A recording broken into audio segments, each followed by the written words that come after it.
आप इतने परेशान क्यों दिखाई देते हैं? परेशान तो रहूंगा ना पार्वती, आखिर एक बेटी का बाप जो ठहरा।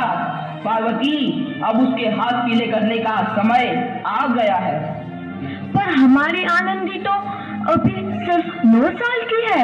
अभी तो उसके पढ़ने लिखने और खेलने कूदने के दिन हैं। देख पार्वती, लड़कियां पराया दर्द होती है और जितना जल्दी इन्हें घर से विदा कर दे उतना अच्छा है। कल से आनंद की पढ़ाई लिखाई बंद। पर बापू, इसमें मेरी क्या गलती है? आप मुझे पढ़ाई करने क्यों नहीं देते? तेरी गलती है कि तू एक लड़की है।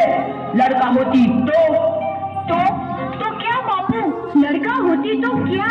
ऐ लड़की, ज्यादा जबान ना चला, नहीं तो जबान हलक से खींचकर बाहर निकाल दूंगा। बापू, मैं पढ़ लिख कर कुछ बनना चाहती हूँ। मेरी पढ़ाई ना रोको बापू। आनंदी, तुझे पढ़ना है तो पढ़, लेकिन सारी उम्र बाप की छाती पर यूं बोझ बनकर ना बैठ। पर बापू, अभी तो मेरी उम्र पढ़ाई लिखाई की है।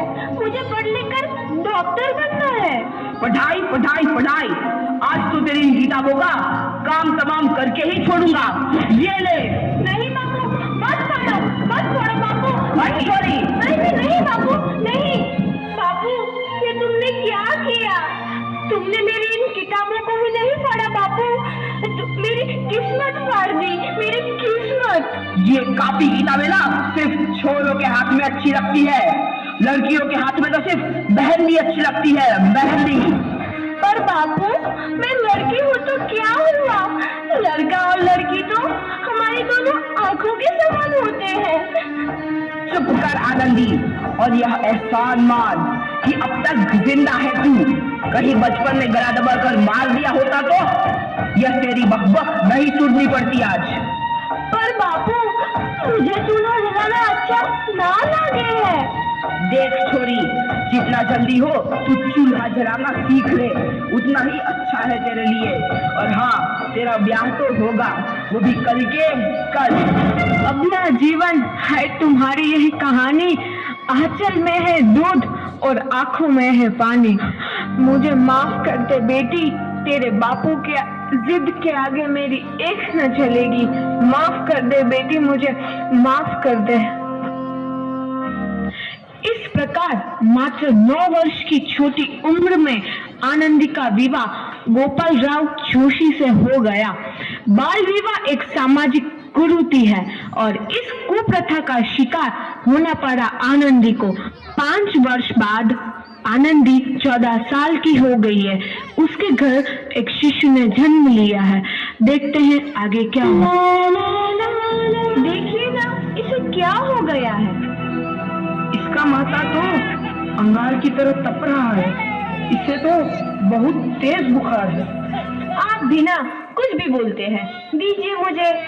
माधव, जल्दी से वैद्य जी को बुला के लाओ। जी, अभी बुला के लाता हूँ। ये तुम क्या कर रही हो आनंदी? भगवान की विभूति लगा रही हूँ। बस करो आनंदी, ये सब अंधविश्वास है। अरे आप यकीन तो कीजिए, भगवान की कृपा से इसका माथा ठंडा हो रहा है और बुखार भी उतर गया है ना बाबू? देखिए, दीजिए मुझे। उठो बाबू, आंखें खोलो, तुम्हें तुम्हारी माँ बुला रही है। आंखें खोलो, देखिए ना इसे क्या हो गया है। आंखें भी नहीं खोल रहा। आंखें खोल बेटा, आप चुप क्यों है? आंखें खोलो बेटा, आंखें खोलो। आनंदी, हमारा बेटा कभी आंखें नहीं खोलेगा। नहीं, ऐसा नहीं हो सकता। मेरे बेटे को मुझसे कोई छीन सकता, कोई नहीं छीन सकता। पागल मत बनो आनंदी। माधव,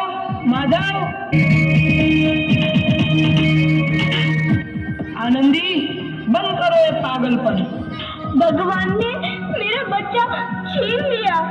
भगवान ने नहीं, तुम्हारी अशिक्षा और अंधविश्वास ने तुम्हारा बच्चा छीना है। अगर तुम पढ़ी लिखी होती तो आज हमारा शिशु जीवित होता। तुम अनपढ़ थी आनंदी, अनपढ़। नहीं, अब मैं अनपढ़ नहीं रहूंगी मैं अनपढ़। मैं पढ़ूंगी ताकि कल किसी और आनंदी को इलाज के अभाव में अपना बच्चा ना खोना पड़े। शाबाश आनंदी, और यही तुम्हारे अपराध के लिए प्रायश्चित भी है।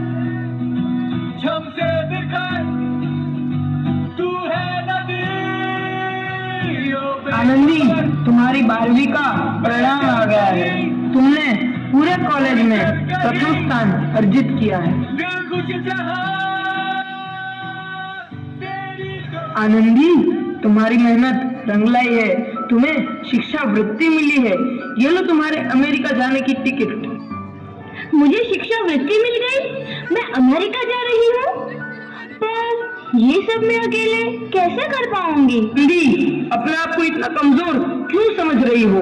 फिर इतना पढ़ने लिखने का क्या फायदा? तुम अभी गवार की गवार नहीं हूँ मैं अब गवार।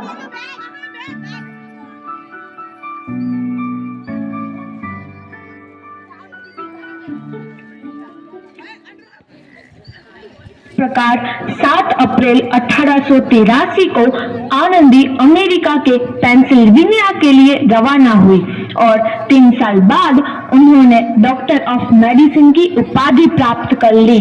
इधर आनंदी के पिता की तबीयत बहुत खराब है। आगे क्या होता है देखते हैं। लगता है अब मेरे जाने का समय आ चुका है। अब मैं नहीं बचूंगा। ऐसा मत बोलो। शहर के सिटी हॉस्पिटल में अमेरिका से डिग्री लेकर कोई बड़ा डॉक्टर आया है। एक बार वहां चलकर दिखा लेते हैं। हाँ, सही बोला भैया। कम से कम दिल को तसल्ली तो मिल जाएगी। हाँ हाँ, चलो चलो जल्दी हॉस्पिटल चलते हैं।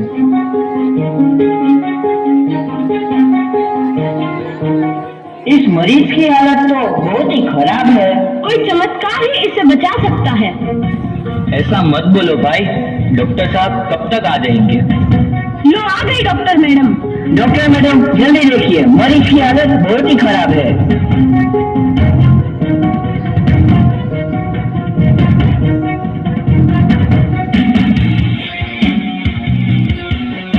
अब आप बिल्कुल ठीक हैं। मौत के मुंह से आपको बचाया है डॉक्टर मैडम ने।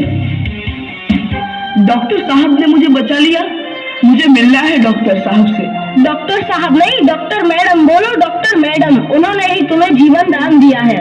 लो आ गई डॉक्टर मैडम, मिल लो उनसे। डॉक्टर मैडम, आपका बहुत बहुत धन्यवाद। आपने मेरी जान बचाई। इसके बदले में मैं गरीब भला आपको क्या दे सकता हूँ? वचन वचन चाहिए मुझे कि कभी ये नहीं कहोगे कि लड़कियां कुछ नहीं कर सकती। वचन? ये कैसा वचन? अरे श्यामलाल, तुमने पहचाना नहीं? तुम्हारी बेटी आनंदी। आनंदी? मेरी बेटी आनंदी? डॉक्टर? हाँ बापू, वही आनंदी जिसके लिए बचपन में तूने चूल्हा और दुल्हा के अलावा कुछ नहीं सोचा था। आनंदी, आनंदी मेरी बेटी, मुझे माफ कर दे। मैं तेरा गुनहगार हूँ बेटी। नहीं नहीं बापू, वही आनंदी जिसके हाथ पीले करके तुम उसकी सारी जिंदगी ताला कर देना चाहते थे। माफ कर दे मुझे मेरी बच्ची, माफ कर दे। मैं तेरा अपराधी हूँ मेरी बच्ची, माफ कर दे। नहीं बापू, मैंने तो तेरा एहसान चुकाया है। याद है ना अपना एहसान जो बचपन में तुमने मुझ पर किया था? ताने सुना सुना कर जीते जी मार डाला था मुझको। अब बोल, और किस किस को मारेगा? आनंदी बेटी, मुझे माफ कर दे मेरी बच्ची। मैं तेरा गुनहगार हूँ। बापू, आपने ही तो बोला था किताबें सिर्फ बेटों के हाथ में अच्छी लगती है, बेटियों के हाथ में तो सिर्फ मेहंदी। बेटों और बेटियों में फर्क करना तो आंखों में फर्क करने समान है। एक का पढ़ना और दूसरे का ना पढ़ना सामाजिक अंधकार है बापू, सामाजिक अंधकार।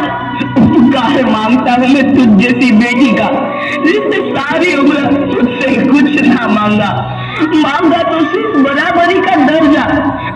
वरना सच तो यह है कि मैं तेरी माफी के लायक भी ना हूँ। वो जैसा बाप तेरी बराबरी कर सके उसके मैं लायक भी ना हूँ मेरी बेटी, लायक भी ना हूँ। अपने बापू को क्या माफ नहीं करोगी आनंदी? माफ कर दो आनंदी, माफ कर दो। सुबह का भूला यदि शाम को घर लौट आए तो उसे भूला नहीं कहते। बापू इस प्रकार आनंदीबाई जोशी ने अपनी मेहनत और अटूट इरादे से न केवल भारत की पहली महिला डॉक्टर बनी, लेकिन आगे चल के उन लड़कियों के लिए सुनहरा रास्ता दिखा गई जो जीवन में कुछ करना चाहती थी।